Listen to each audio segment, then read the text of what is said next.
walk-in repair siya. Rewire. So visit lang kayo dito sa shop sa motor. Magte-test ride tayo ng mga iba-ibang units. Good evening guys. Under renovation pa rin yung shop natin. Yan, tinipid pa rin yung building. Tara na at maglasunan, baby.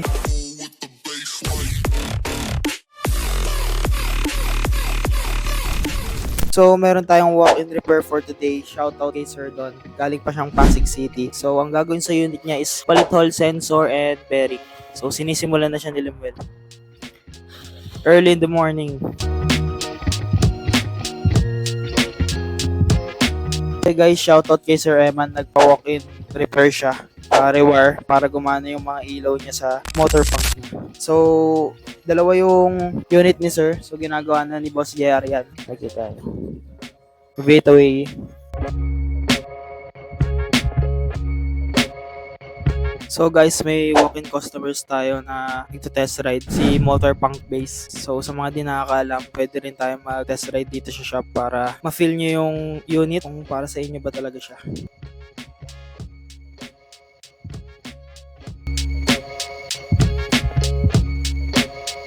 Shoutout sa customer natin na kahit maulan yan, nagte-test ride sila dito sa shop. So visit lang kayo dito sa shop sa motor. Nagte-test ride tayo ng mga iba-ibang units. Aviate away guys.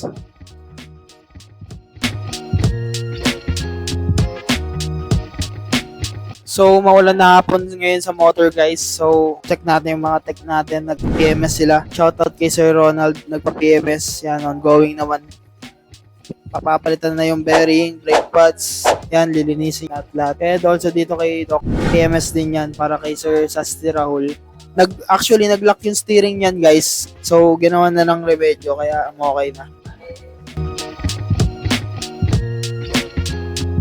So, shoutout sa mga walk-in customers natin. Punong-puno yung shop as of today. Yan. Shoutout kay Sir John Reyno. Kumuha siya ng punk base. Yan, ina-assemble na ni Boss Johan and Boss Maki. Aviate away guys. So guys, may walk-in repair tayo kay Sir Naz. So shoutout sa iyo sir. Nagpa-rebleed siya ng Rebel niya. Yan, para kumagat na ulit yung preno niya. Tinitira yan ni Doc, ongoing na.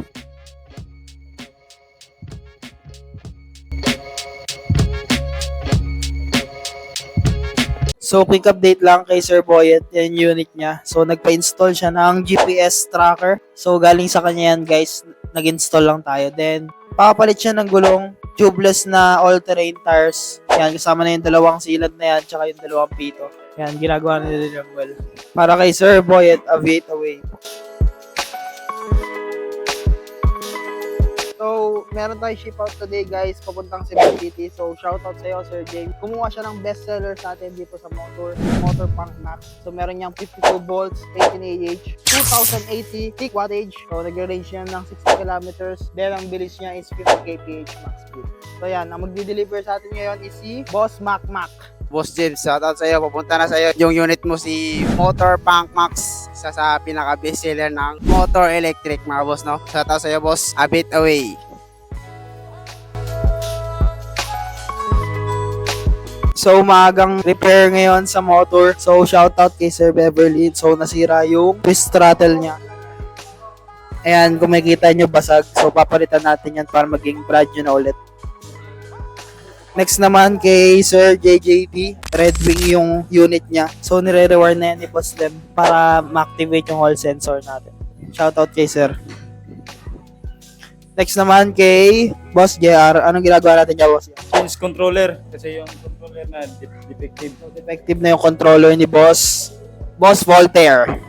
Yan. So, papalitan natin yan para gumana na ulit yung hub niya. So guys, ngayon nag-order ng G48 sa atin. So isi-ship tayo yan sa Pangasinan, Rosales. So shoutout sa iyo Sir Eric. Ingat sa bagong mong unit. Update tayo guys.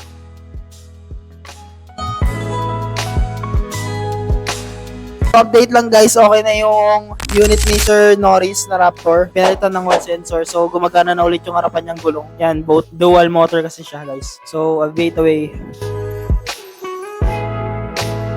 So update lang guys, may nagpa-repair sa atin. Papalitan niya ni Boss JR ng hall sensor. So kaya natin pinalitan kasi nag-stock up na yung front motor niya. So mamaya makikita nyo na working na ulit. So papalitan natin ng hall sensor. Yan guys. Thank you Boss J. So quick update lang guys kay Sir Boyet. Yan, magpapakabit siya ng lights natin na may horn. So dito yan nilalagay. Since yung stock niya na dalawa hindi na magana. Sira na. So papalitan na natin bago. Yan, para kay Sir Boyet.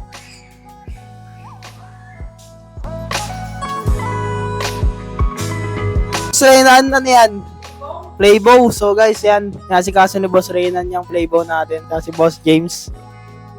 Playboy yan, Boss James. So, next naman natin, yung si Sir Dexter. So, pumunta siya dito para ipaayos yung unit niya. So, bali, warranty pa tong unit niya. Yung horn niya kasi defective na. So, pinalitan natin. Then, yung sa dashboard din niya defective na. So, papalitan natin siya ng panibagong dashboard. Shoutout kay Sir Dexter.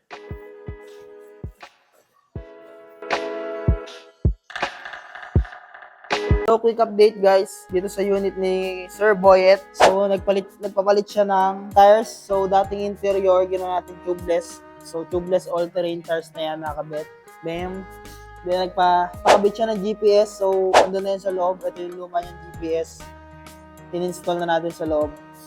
Then, yung ilaw niya, pinapalitan niya rin. Yan, may busina kasama to. So, yung pinalit natin, may kasama rin busina. Okay na yung unit ni Sir. Tumatakbo na ulit. Right, quick commercial. If naghanap kayo ng murang electric vehicles, electric scooter, electric bike, electric motorcycle, dito kayo sa Motor Electric Vehicle Philippines. Address namin and contact number andyan sa screen. Post nyo na lang kung gusto nyo. Bam! Alright? So yung price list natin as of the moment, eto, bam! Post nyo na lang din kung gusto nyo.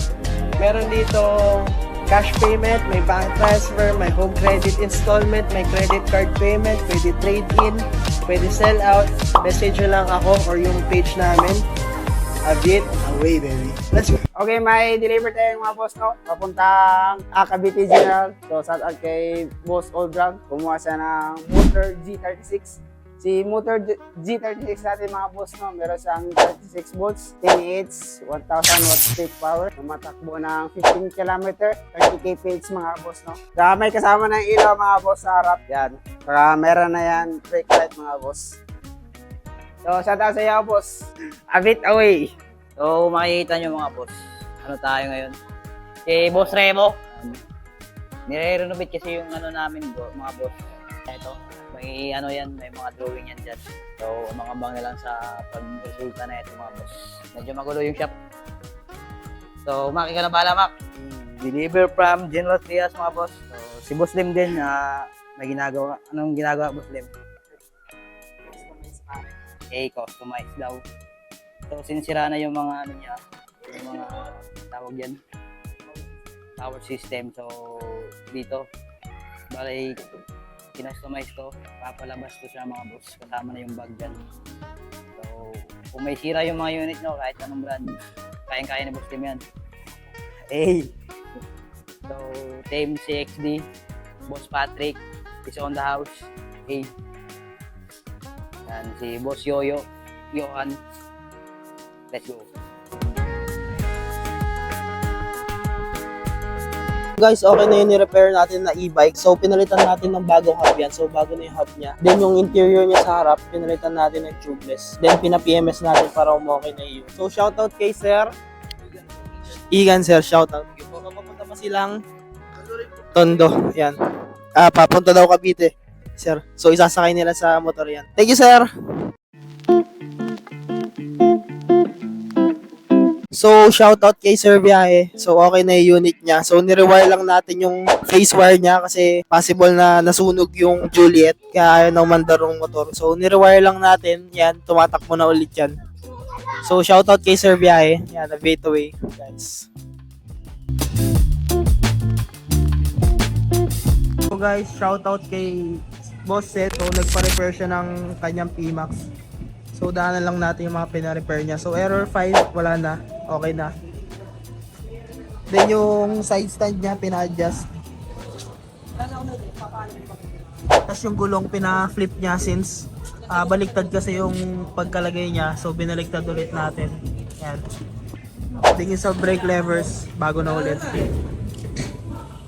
So, ship out na to papuntang Alabang. Shoutout sa iyo, Sir Sed. Thank you sa pag-repair dito sa motor. Salamat po sa tiwala. Update.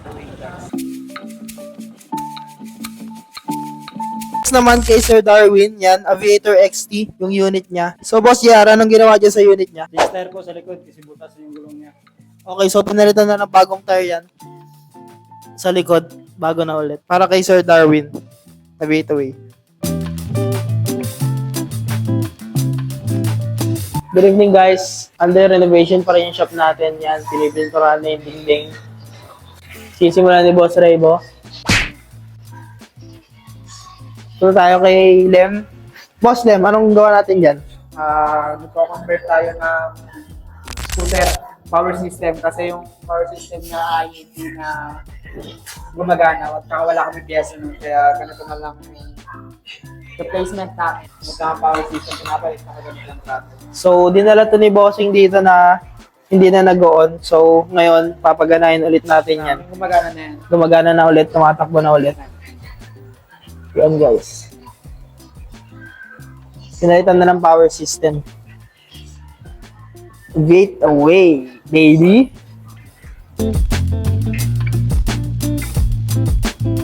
So guys, may nag-iwan ng unit si Sir Kratos. So shoutout sa iyo, Sir Kratos. Matagal na siya nagpapa-repair sa atin. So ito naman yung bisikleta niya. Una, pinalitan yung motor hub. Kasi yung dati niya palang hub is may lamat na. So pagtanggal ng bearing, yan bumigay na. So palitin niya to. Next is yung sa front na wheel niya, gagawing tubeless yan. So interior pa sa ngayon, gagawing tubeless. And then PMS, para maging okay na ulit yung takbo ng unit ni Sir Kratos. Aviator way. Anong gawa natin dyan? So, yung nag-PMS tayo tapos na-convert ng hub. So, ngayon, ang ginagawa nila is convert niya yung interior to tubeless. So, sinisimulan niya na. So, na-PMS niya na to, tapos napalitan na yung hub sa likod. Yan, bago na yan. Bam. Tatakbo na ng maganda yan, guys. Dito kay para kay Boss Lemuel.